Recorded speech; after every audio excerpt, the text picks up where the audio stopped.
ప్రస్తుతం దేశవ్యాప్తంగా movie lovers Pushpa 2 గురించే మాట్లాడుకుంటున్నారు. పుష్ప విడుదలకి 3 ఏళ్లయ్యింది. అంటే 3 ఏళ్లుగా ఈ సీక్వెల్ కోసం ప్రేక్షకులు ఎదురు చూస్తూ ఉన్నారు. మధ్యలో ఈ సీక్వెల్ ఆగిపోయిందని, ఇక ప్రేక్షకుల ముందుకు వచ్చే ఛాన్స్ లేదని, ఇప్పటి వరకు ఖర్చు పెట్టిన బడ్జెట్ వేస్ట్ అని ఇలా చాలా రూమర్స్ వచ్చాయి. కానీ ఇంతలోనే డిసెంబర్ 5న పుష్ప 2 విడుదల తేదీ ఖరారు చేసుకుంది. ఇక విడుదల తేదీ దగ్గర పడుతూ ఉండటంతో ఇటీవల ఈ సినిమా సెన్సార్ కార్యక్రమాలు పూర్తయ్యాయి.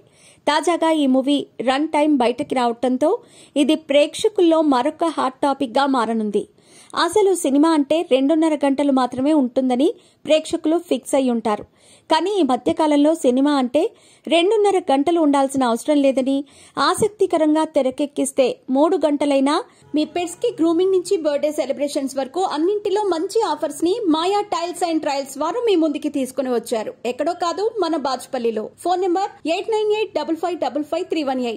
ఆడియన్స్ ఆదరిస్తారని మేకర్స్ ఫిక్స్ అయిపోయారు. ముందుగా 2.5 గంటల రూల్ ని బ్రేక్ చేసి ప్రేక్షకులను ఆదరించిన సినిమా యానిమల్. ఇప్పుడు పుష్ప 2 కూడా అదే రూట్ ను ఫాలో అవ్వనుంది. తాజా సమాచారం ప్రకారం పుష్ప 2 రన్ టైం 3 గంటల 20 నిమిషాలుగా ఫిక్స్ అయినట్టు తెలుస్తోంది. దీంతో అల్లు అర్జున్ ఫ్యాన్స్ లో మిక్స్డ్ ఫీలింగ్స్ మొదలయ్యాయి.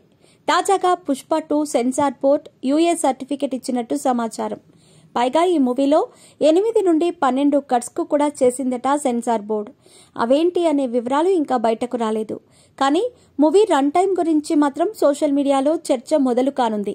ఇప్పటికే పుష్ప 2 రన్ టైం 3 గంటల 20 నిమిషాలు ఉంటుందనే వార్త బయటకు వచ్చింది. దీనిపై మైత్రి మూవీ మేకర్స్ నిర్మాతలు కూడా స్పందించారు. అసలు సినిమా 3 గంటల 20 నిమిషాల లాగా ఉందని ప్రేక్షకులు ఫీల్ అవ్వరని, 2.5 గంటలు లాగానే ఫీల్ అవుతారని, సుకుమార్ అంత బాగా తెరకెక్కించారని నిర్మాతలన్నారు. దీంతో అప్పుడే రన్ టైం ఇంతే అని అందరికీ క్లారిటీ వచ్చేసింది. పుష్ప 2 రన్ టైం గురించి బయటకు రాగానే ఫ్యాన్స్ లో ఆందోళన మొదలైంది. ఇప్పటికే ఈ సీక్వెల్ పై ప్రేక్షకుల్లో భారీ అంచనాలున్నాయి. అదేవిధంగా మూవీ టీం కూడా విరామం లేకుండా అన్ని రాష్ట్రాలు చుట్టేస్తూ ప్రమోషన్స్ చేస్తున్నాయి. ప్రతి రాష్ట్రంలో పుష్ప 2 టీమ్ కి గ్రాండ్ గా వెల్కమ్ లభిస్తోంది. కానీ ఒకే ఒక్క నెగటివ్ పాయింట్ ఏంటంటే ఇప్పటికే ఈ సీక్వెల్ కోసం ప్రేక్షకులు 3 ఏళ్లు ఎదురు చూశారు. అందుకే సినిమాకు కాస్త మిక్స్డ్ టాక్ వచ్చినా ఖచ్చితంగా అది కలెక్షన్స్ పై భారీ ఎఫెక్ట్ చూపిస్తుందని ఇండస్ట్రీ నిపుణులు భావిస్తున్నారు.